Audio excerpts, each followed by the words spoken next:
Backpacks, blankets, and sleeping bags spill out of a shopping cart next to Bobby Kofelt.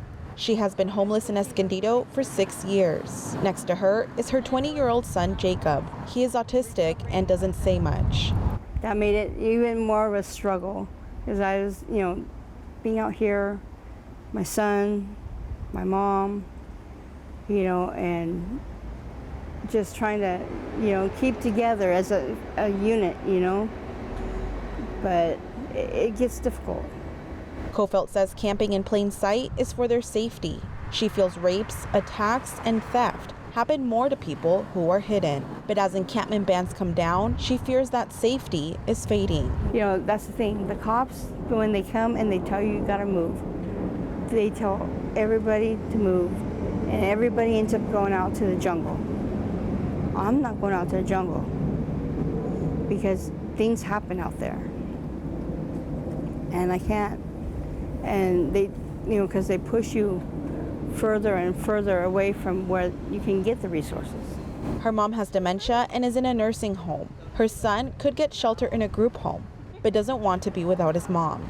Doesn't want to be taken, singled out and be put in a group home.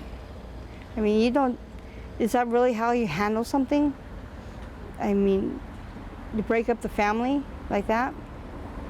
I mean, it doesn't seem right. And Kofelt doesn't want to go to a shelter because she'd have to give up her cats. The Supreme Court's ruling in City of Grants Pass versus Johnson allows cities to ban homeless encampments in public areas, even if the cities don't have enough shelter beds. Now, Governor Gavin Newsom is pressuring California cities to take action on dismantling the camps or lose out on funding. Ultimately, it makes people less trustworthy. So you hear a lot people say they don't want help.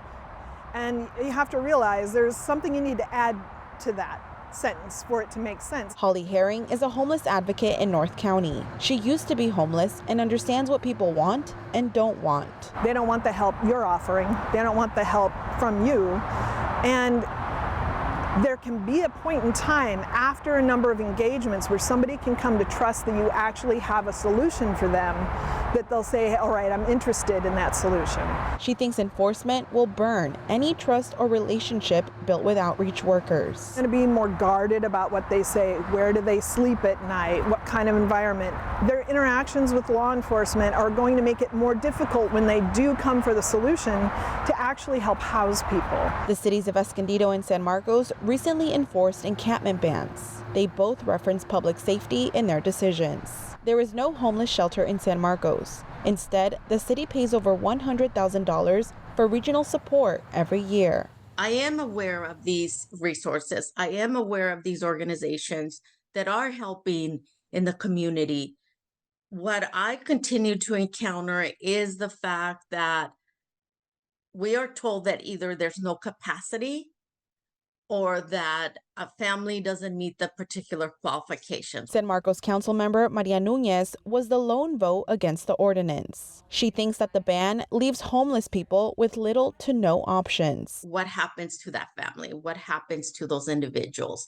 And now that we are going to be enforcing and potentially citing individuals, potentially ending up with misdemeanor citations, then I can't help to wonder then, what are we going to do then with these individuals?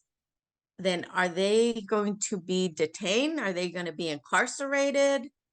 Where do they go? Interfaith Community Services is the largest homeless service provider in Escondido. CEO Greg Angel says the recent orders mean people need places to go even more. Short-term housing options, but ultimately what people need is a permanent home of their own.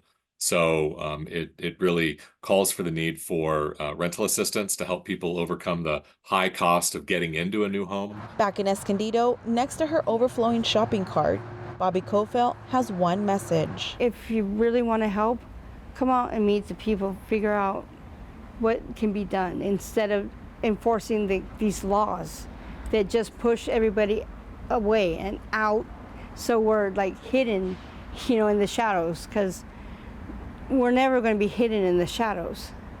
All we want to be is housed, you know? Tania Thorne, KPBS News.